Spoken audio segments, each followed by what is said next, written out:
Okay guys, तो अभी हमने क्या देखा?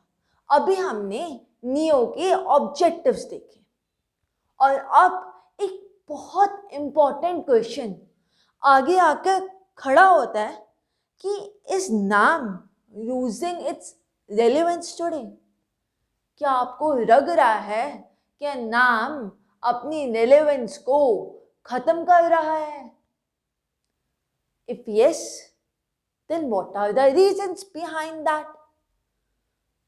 I think that NAM is losing its relevance because जब 1961 में नाम की पहली मीटिंग हुई थी बेलग्रेड के अंदर, तो क्या डिस्कशन थी वहां पे, क्या मोटिव्स थे?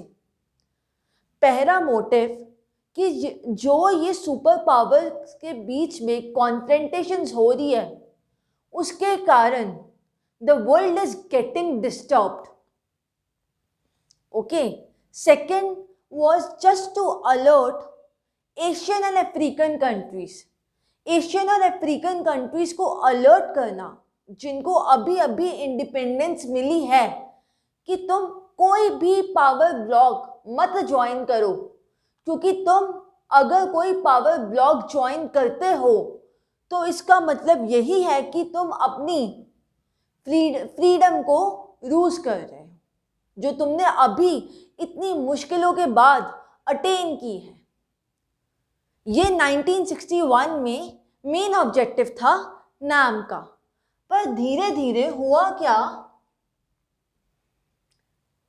एक मिनट, एक और चीज, 1961 में ना जो बेलग्रेड की मीटिंग थी, इकोनॉमिक इश्यूज वहां पे इतने ज्यादा डिस्कस नहीं किए गए थे। जो डिस्कशन हुई थी ना वो वही ऑब्जेक्टिव्स पे थी, कोऑपरेशन मेंटेन करना, अलर्ट करना एशियन अफ्रीकन कंट्रीज को। इसके ऊपर तो बहुत कम डिस्कशन हुई थी इकोनॉमिक इश्यूज पर बाय 1970s के time economic issue important issue बन के रह गया नाम के लिए। मतलब कि अब वो कॉपरेशन वगैरह, ठीक है, या अलर्ट करना या फ्रेंडली रिलेशंस बनाना वो 5 कंट्रीज के बीच में, ठीक है, अब वो इतना बड़ा ऑब्जेक्टिव नहीं रहा नाम का। अब जो सबसे बड़ा या इम्पोर्टेंट ऑब्जेक्टिव जो नाम का रहा वो यही था कि इकोनॉमिक इश्यूज डिस्कस करना, to discuss the economic issues. और इसी तरीके से नाम अब एक इकोनॉमिक प्रेशर ग्रुप बन के रह गया due to the continuous discussion of economic issues by the late 1970s। NIEO का इनिशिएटिव है ना वो भी फेड हो गया। अब नियो का इनिशिएटिव क्या था कि जो एलडीसीज थे, लीस्ट डेवलपिंग कंट्रीज थे, उनको रिसोर्सेज के ऊपर एसेस दिलाना, ठीक है, उनका इंटरनेशनल मॉनेटरी इंस्टीट्यूशंस के अंदर पार्टिसिपेशन को इन्हांस कराना, ठीक है, और उनकी इकोनॉमिक डेवलपमेंट करना।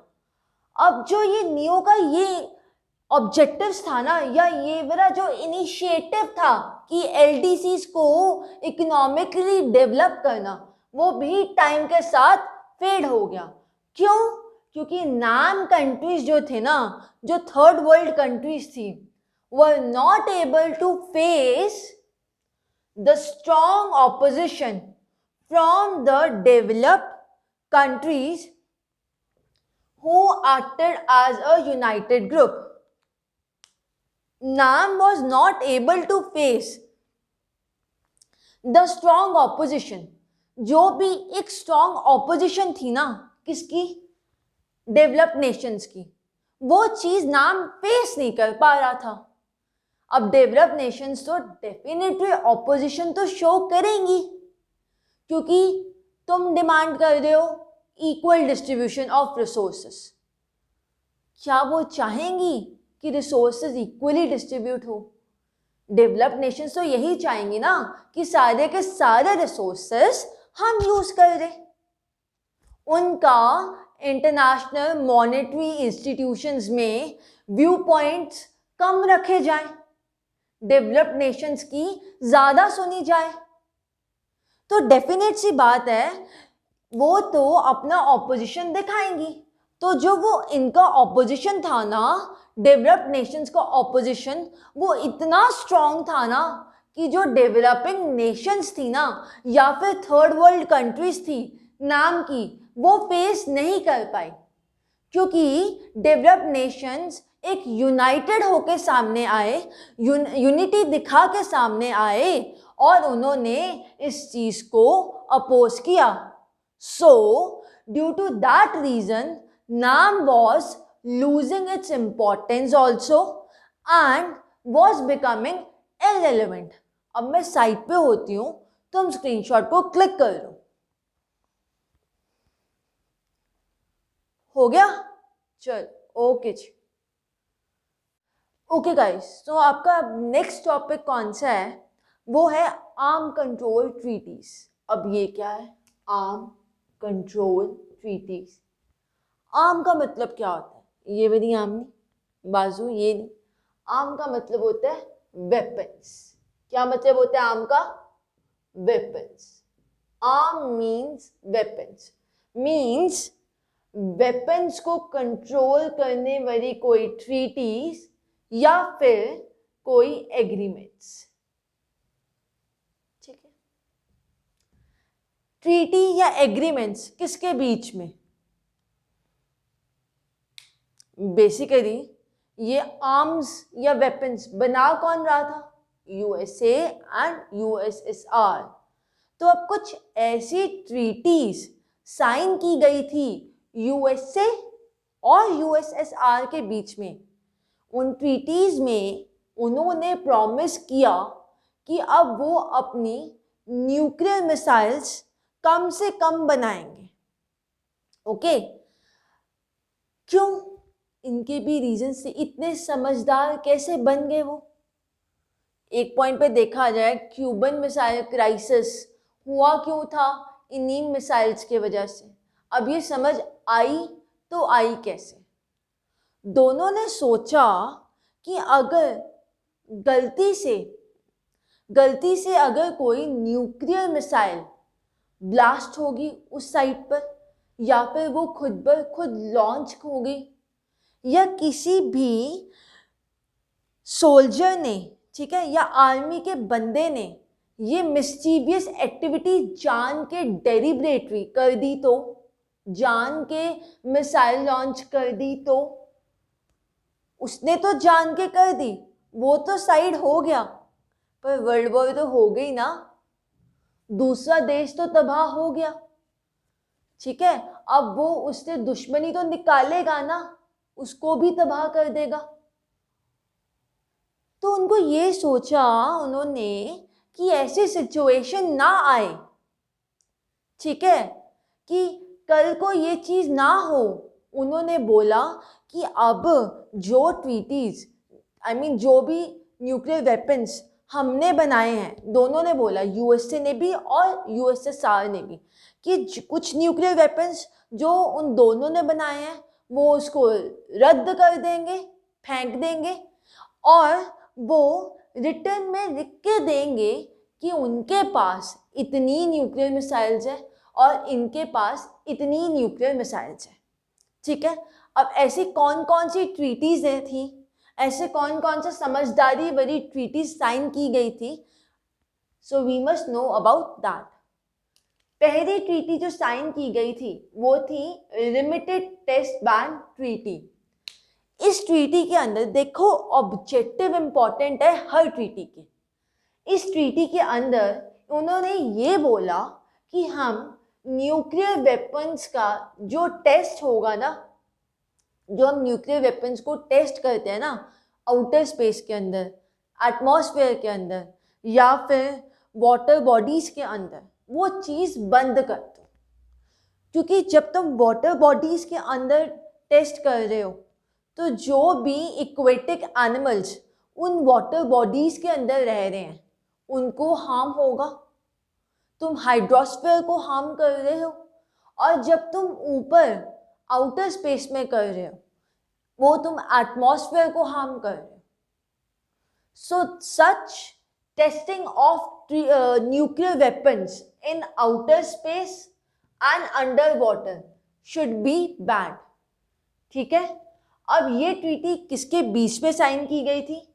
यूएस, यूके एंड यूएसएसआर के बीच में। कहाँ पे की गई थी? मॉस्को के अंदर की गई थी। कब की गई थी? 5 अगस्त 1963 में की गई थी। कब फोर्स में आई? साइन तो यहाँ पे की गई थी ना 5 अगस्त 1963 में, बट कब लागू की गई, इम्प्लीमेंट कब की गई? That was 10 October 1963। तो ये थी आपकी पहली ट्रीटी, limited test ban treaty, which banned the testing of a nuclear weapons in outer atmosphere and underwater. Second was your nuclear non proliferation treaty. इस ट्रीटी के अंदर ये कहा गया कि सिर्फ न्यूक्लियर वेपन स्टेट्स होंगी ना, सिर्फ जो न्यूक्लियर वेपन स्टेट्स होंगी उन्हीं को ही न्यूक्लियर वेपन्स यूज करने दिए जाएंगे और मैन्युफैक्चर करने दिए जाएंगे, और बाकी की स्टेट्स को प्रोड्यूस करने से या उसको मैन्युफैक्चर करने से या यूज करने से, एक्वायर करने से मना किया जाएगा। ठीक है, it means only the nuclear weapon states is allowed to manufacture and use the nuclear weapons, rest other states won't acquire those nuclear weapons. अब कौन सी न्यूक्लियर वेपन स्टेट्स है?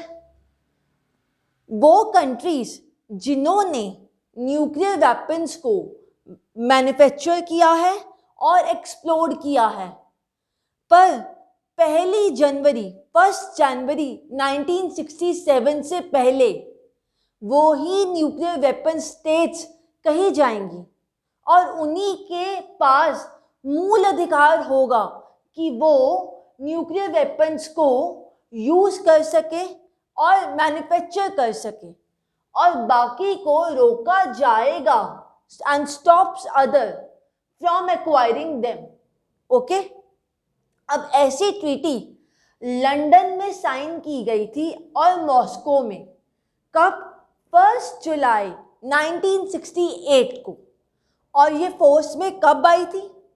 ये फोर्स में 5 मार्च 1970 को आई थी। ओके, और इन 1995 इट वॉज एक्सटेंडेड इनडेफिनिटली। और 1995 में मतलब कि इम्प्लीमेंट होने के 25 ईयर्स के बाद, इम्प्लीमेंट होने के 25 ईयर्स के बाद 1970 से 1995 का गैप पीरियड 25 ईयर्स है।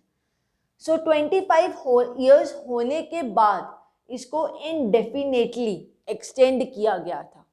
मतलब कि कोई भी टाइम पीरियड नहीं है, ये हमेशा सदैव के लिए इम्प्लीमेंट की जाएगी। बट इंडिया जैसी कंट्रीज और इंडिया को देखी देखी में पाकिस्तान ने और इज़राइल ने इस ट्रीटी को साइन करने से मना कर दिया। क्यों? Because India never want to dependent itself over these nuclear weapon states for the production of these nuclear weapons. ठीक है, वो इनके ऊपर डिपेंडेंट नहीं रहना चाहता था। ये इन 5 कंट्रीज के ऊपर, यूएस, यूएसएसआर, ब्रिटेन, फ्रांस और चाइना के ऊपर नहीं डिपेंडेंट रहना चाहता था फॉर न्यूक्लियर वेपन्स। वो भी न्यूक्लियर वेपन्स खुद प्रोड्यूस और खुद एक्वायर करना चाहता था। और सबसे बड़ी बात, 1960s में जब उसकी चाइना के साथ फाइट हुई थी ना, तो उसने ये चीज़ देख लिया था। चाइना जो कि न्यूक्लियर वेपन स्टेट है, उसको पावर है किस चीज़ की? न्यूक्लियर वेपन्स प्रोड्यूस करने की, एक्वायर करने की।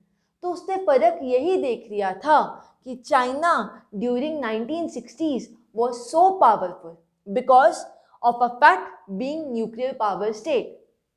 इसी वजह से इंडिया ने मना कर दिया था साइन करने से कौन सी treaty, nuclear non proliferation treaty. उसके देखी देखी में पाकिस्तान ने भी साइन कर दिया। इंडिया ने साइन किया तो पाकिस्तान कहता मैं क्यों पीछे रहूं, अगर इंडिया साइन नहीं करेगा तो मैं भी नहीं साइन करूंगा। दो उसके कुछ रीजंस पास नहीं आए, आई मीन क्लियर नहीं बता लगे कि पाकिस्तान ने क्यों साइन नहीं की, और इजराइल ने भी साइन करने से मना कर दिया।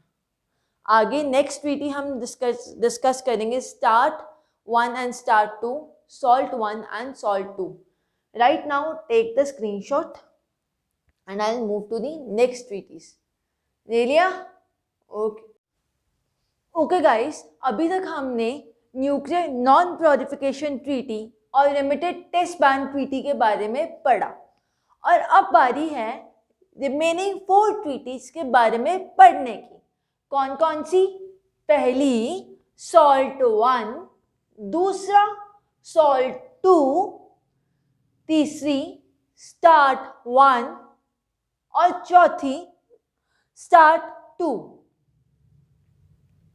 सॉल्ट 1 क्या कहती है?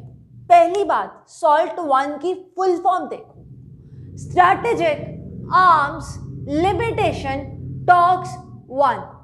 S stands for strategic, A stands for arms, L stands for limitations and T stands for talks। ये नवंबर 1969 में ना इसके बारे में बातें करनी शुरू हो गई थी। शुरू हो गया था वार्तालाप करना कि ऐसी ट्रीटी होनी चाहिए। गाइस, साइन नवंबर 1969 में नहीं हुई थी, सिर्फ बातें शुरू हुई थी इसके बारे में। अब ऐसी ट्रीटी साइन किसके बीच में होनी चाहिए थी? Soviet leader Leonid Brezhnev and US president Richard Nixon. कब हुई थी और कहां पे हुई थी? That's very important to know. ये मॉस्को में हुई थी 26 मई 1972 में साइन हुई थी। नवंबर 1969 में बातें की गई थी, पर साइन 26 मई 1972 को हुई थी। इस ट्रीटी ने लिमिटेशन लगाई थी किसके ऊपर? On the use of the anti ballistic missile system. Dangerous missile होगी तभी लिमिटेशन लगाई होगी। Got my point? Entered into the force on 3 अक्टूबर 1972। अब देखो, बातें 1969 में की गई, साइन 26 मई 1972 को की गई, और इम्प्लीमेंट पावर में कब आई? 3 अक्टूबर 1972 में। ओके, अच्छा मुझे एक चीज बताओ, तुमको लिमिटेशन और रिडक्शन के बीच में फर्क मालूम है? क्योंकि इसमें ना कई बार लिमिटेशन वर्ड यूज किया है, कई बार रिडक्शन।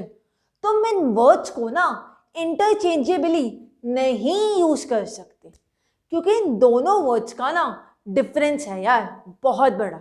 सुनो, लिमिटेशन का मतलब होता है कि तुम किसी चीज के ऊपर कंट्रोल लगा दो, कंट्रोल कर दोगे तुम, कि तुमने कंट्रोल लगा दिया कि तुम एंटी बैलिस्टिक मिसाइल्स के ऊपर तुमने कंट्रोल लगा दिया। ठीक है। रिडक्शन पूरा कंट्रोल, मतलब कि पूरा फुल कंट्रोल, कि ऐसी चीजें तुम नहीं बनाओगे। रिडक्शन मतलब कि तुम ऐसी चीजें की जो क्वांटिटी है ना वो रिड्यूस कर दोगे। बनाने की जो क्वांटिटी है इसको रिड्यूस कर दोगे, कम कर दोगे, ठीक है। इसमें तुम कंट्रोल कर दोगे, तुमने कंट्रोल कर दिया अपने ऊपर कि तुम आज से अपनी सारी बुरी आदतें, जैसे कि कमरे को गंदा करने वाली आदत, खत्म कर दोगे। तुमने फुल कंट्रोल कर दिया कि अब तुम करोगे ही नहीं। अब लिमिट, अब आपकी एंटी बैलिस्टिक मिसाइल सिस्टम पे कंट्रोल लग गया कि अब नहीं तुम इसको प्रोड्यूस करोगे। Total no. रिडक्शन में कि तुम इसकी क्वांटिटी को रिड्यूस कर दोगे। Got my point? एक माइन्यूट सा फर्क था लिमिटेशन और रिडक्शन में। आई होप क्लियर हो गया हो। लिमिट का मतलब टोटल कंट्रोल कर देना और रिड्यूस का मतलब कि उसकी क्वांटिटी को कम कर देना, बिल्कुल खत्म करना नहीं, उसकी क्वांटिटी को कम कर देना। इधर क्या लिखा था सॉल्ट 1 में कि तुम लिमिट कर दोगे किस चीज को, एंटी बैलिस्टिक मिसाइल सिस्टम को, मतलब कि तुम कंट्रोल कर दोगे इसको, एंटी बैलिस्टिक मिसाइल्स को। ओके, आई होप क्लियर होगा। अब इसी का ही सेकंड वर्जन देखो सॉल्ट 1 का क्या होगा। सॉल्ट 2 सेकेंड राउंड जो था ना, नवंबर 1972 में हुआ था इसका। यूएस प्रेसिडेंट जिम्मी कार्टर और सोवियत यूनियन के लीडर लेनिड ब्रेज़नेव के बीच में हुआ था। इसने लिमिटेशन, वर्ड पे ध्यान दो जरा, वर्ड को पकड़ो। तुम इंटरचेंजेबली वर्ड्स को नहीं यूज कर सकते, पूरा आंसर गलत हो जाएगा। यहां पे भी लिमिट था, इधर भी लिमिट है, दोनों पे कंट्रोल है 100% का। ऑन दी किस पे? Strategic offensive arms, strategic offensive arms. इधर किस पे था? एंटी बैलिस्टिक मिसाइल्स पे। इधर किस पे है? स्ट्रैटेजिक ऑफेंसिव आर्म्स, मतलब कि बहुत डेंजरस मिसाइल्स पर। कहां पे हुई थी? बीनिया के अंदर हुई थी। कब हुई थी?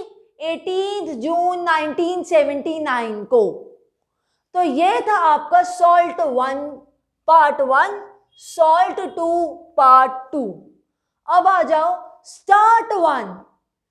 फुल फॉर्म देखो, स्ट्रैटेजिक आर्म्स रिडक्शन ट्रीटी 1। ये किसके बीच में साइन हुई है? USSR president Gorbachev and US president George Bush. ये देखो लिखा हुआ, स्क्रीनशॉट ले लेना लास्ट में इस चीज का, मैं साइड पे हो जाऊंगी तो तुम ले लेना। इसमें रिडक्शन, नॉट लिमिटेशन, वर्ड को पकड़ो प्लीज।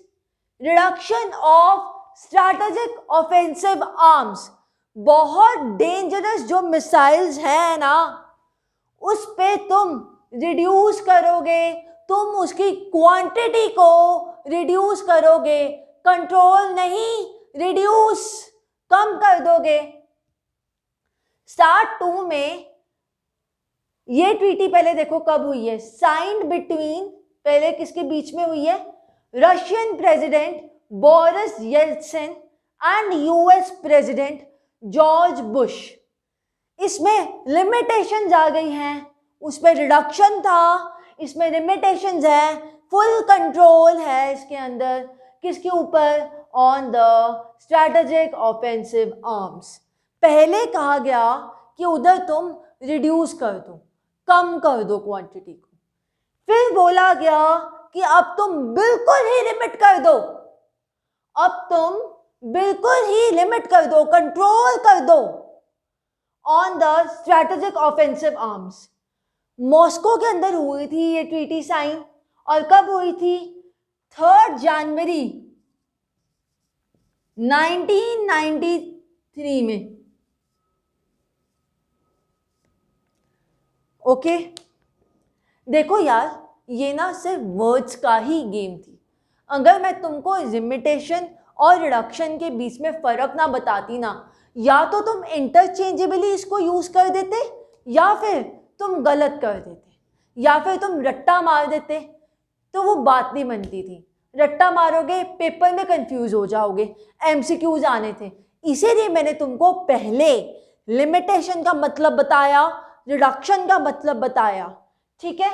अब बहुत आसानी से तुम समझ गए होंगे, आई होप सो। साइड पे हट रही हूं, फटाफट से स्क्रीनशॉट लो। ओके, ले लिया? चलो अब आखिरी टॉपिक तुम्हारा रह गया, उसको डिस्कस करते हैं। ओके गाइस, अभी हमने क्या देखा? अभी हमने ट्रीटीज देखी, ठीक है। कैसे SALT 1, SALT 2, START 1, START 2, limited test ban treaty, nuclear non proliferation treaties sign की गई थी। अब 2 क्वेश्चंस और माइंड में आते हैं जो कि लास्ट इंपॉर्टेंट क्वेश्चंस।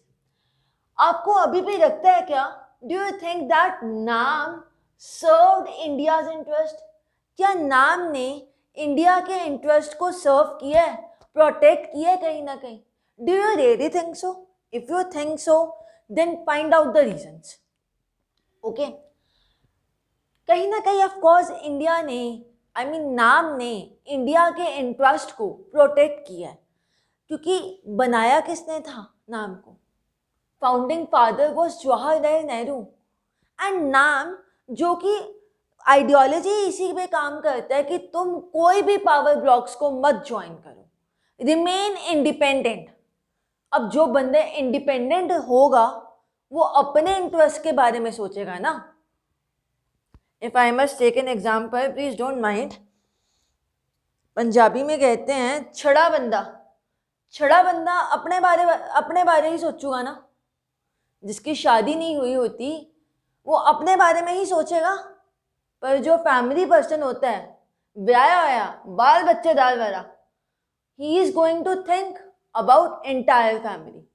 सिमिलरली नाम जो इंडिपेंडेंट होने को कहता है कि तुम पावर ब्लॉक से इंडिपेंडेंट रहो, तो वो कहीं ना कहीं अपना इंटरेस्ट ही फुलफिल करेगा ना। So let's have a look over here also. नाम जो है ना वो इंडिया के इंटरेस्ट को फुलफिल कर रहा है 2 तरीकों से, ठीक है। ये देखो, पहला, it allowed India to take international decisions that favours itself rather than the super powers. अभी मैंने तुमको जैसे एग्जांपल दी कि छड़ा बंदा, कवारा बंदा अपने बारे में सोचेगा, फैमिली वाला बंदा फैमिली के बारे में सोचेगा। अब जो नाम है ना, नाम ने अलाउ किया इंडिया को कि तुम वो इंटरनेशनल डिसीजंस लो जो तुम्हें फेवर करेंगे।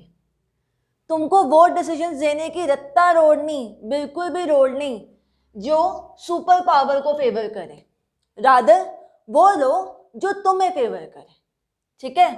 ये हुआ आपका first point. Second, India tried to maintain balance.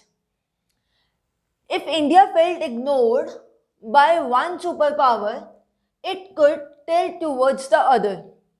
Okay? No alliance could take India for granted. अब सुनो, 100 million point. That is what is called politics. अगर तुमने USA को ज्वाइन किया होता, अगर इंडिया ने USA को ज्वाइन किया होता, ठीक है, तो वो हमेशा के लिए ना USA का बन के रह जाता। चाहे यूएसए उसको इग्नोर भी करे ना, चाहे यूएसए उसके साथ गंदा ट्रीटमेंट भी करे ना, तब भी इंडिया को यूएसए के बारे में ही सोचना पड़ता, उसके इंटरेस्ट को ही फेवर करना पड़ता, उसके लिए ही काम करना पड़ता। क्यों? क्योंकि इंडिया ने नाटो साइन किया होता, नॉर्थ अटलांटिक ट्रीटी ऑर्गेनाइजेशन, जिसके बारे में मैंने तुमको बताया था। बट ऐसा इंडिया ने कुछ भी नहीं किया। इंडिया ने ना ही नाटो साइन किया और ना ही वार्सा पैक्ट साइन किया। तो अगर अब इंडिया को लगता है ना, जो कि इंडिपेंडेंट है, ना इधर का है ना उधर का है, जो अभी इंडिपेंडेंट है, अगर उसको अभी लगता है ना कि यूएसए भाई मुझे इग्नोर कर रहा है, तो वो अपने रास्तों को मेंड कर देगा, अपने डिसीजन को टिल्ट कर देगा, चेंज कर देगा और कुछ ऐसा काम करेगा जो यूएसएसआर को फेवर करेगा। समझ गए? यहाँ पे देखो लिखा है, if India felt ignored by one superpower, it could tilt towards the other. ठीक है, वो दूसरे सुपर पावर के पास चले जाएगा. कोई भी अलायंस इंडिया को फॉर ग्रांटेड नहीं रह सकता. तो ये 2 पॉइंट्स थे जिस तरीके ने नाम ने इंडिया के इंटरेस्ट को सर्व किया. पहले नाम के वजह से ही इंडिया वैसे इंटरनेशनल डिसीजंस ले पा रहा है जो उसके इंटरेस्ट को फेवर करे, ना कि यूएसए या USSR. Am I clear with that? Am I making you sense? Second, India एक बैलेंस मेंटेन करने की कोशिश कर रहा है. अगर कोई भी सुपर पावर उसको इग्नोर करेगी तो वो अपने ही रास्ता मेंड कर देगा, बदल देगा. तो कोई भी सुपर पावर उसको इग्नोर करने का सोच ही नहीं सकती. सो कहीं ना कहीं इस पॉइंट में, सेकंड पॉइंट में, इंडिया को कोई भी फॉर ग्रांटेड नहीं रहेगा. याद रखना तुम. गॉट माई पॉइंट और नॉट? बिल्कुल सही. नेक्स्ट, को क्रिटिसाइज इसीलिए किया गया क्योंकि जो नॉन अलाइड कंट्रीज थी ना, वो अपने नेशनल इंटरेस्ट को प्रोटेक्ट करने के लिए कई बारी मना कर देती थी अपने व्यू पॉइंट्स रखने के लिए इम्पॉर्टेंट इंटरनेशनल इश्यूज पे. ठीक है, it refused to share its view point on important international issues. I am writing it again because it was not clear. International issues. Okay. थोड़ा सा वो खराब हो गया था due to my hand. That's why. तो नॉन अलाइनमेंट मूवमेंट को कई बारी अनप्रिंसिपल्ड मीन्स इमोरल क्यों कहा जाता था? क्योंकि वो अपने नेशनल इंटरेस्ट को प्रोटेक्ट करने के लिए वो अपने व्यू पॉइंट्स कुछ मैटर्स पे देता ही नहीं था. कई बार होता है ना कि आपको पता है कि यहाँ पे that particular person is wrong, तब भी आप कुछ नहीं बोलते हो, चुप रहते हो. क्यों? क्योंकि आपको पता है अगर आप बोलोगे तो आपका ही घाटा होगा, आपको ही नुकसान होगा. तो इसीलिए हम चुप रह जाते हैं. इसी तरीके से नॉन अलाइंड कंट्रीज अपने इंटरेस्ट को फुलफिल करने के लिए, इनको घाटा ना हो, वो कुछ इम्पोर्टेंट इंटरनेशनल इश्यूज में अपना स्टैंड ही नहीं देते. ठीक है, समझ गए? इस वजह से नाम को क्रिटिसाइज किया गया, पहला क्रिटिसिज्म. दूसरा, नॉन अलाइनमेंट मूवमेंट के अंदर बोला ये गया कि तुम अलूफ लो पावर पॉलिटिक्स से. तुम ना ही यूएसए को ज्वाइन करो और ना ही तुम यूएसएसआर को ज्वाइन करो. Just stay aloof from power politics. Okay, but on the other hand India ने 1971 अगस्त में ट्रीटी ऑफ फ्रेंडशिप साइन की थी यूएसएसआर के साथ फॉर 20 ईयर्स. लोगों को तुम कह रहे हो तुम किसी के साथ भी टाइज मत रखो, तुम दोनों पावर ब्लॉक्स को मत ज्वाइन करो, पर तुम ऑन द अदर हैंड नाम मेंबर कंट्री, ठीक है, इंडिया, वो फ्रेंडशिप रिलेशंस मेंटेन कर रहा है यूएसएसआर के साथ. सो इन दिस वे नाम was criticized. So here the chapter comes to an end. Before I just tell you something important, first take a screenshot. खींच लिया? Okay. So now the chapter comes to an end. खुशी खुशी chapter आपका खत्म हुआ. I'm not so much good in drawing, so please. अब कुछ important MCQs, इसके notes will all be provided to you. Notes will be provided in the description box and a separate video will be made for you people under which I am going to discuss MCQs, approximately 100 MCQs of one chapter. I will be correcting out, grabbing out best material for you. Just you need to wait till the time good bye and good luck, best of luck.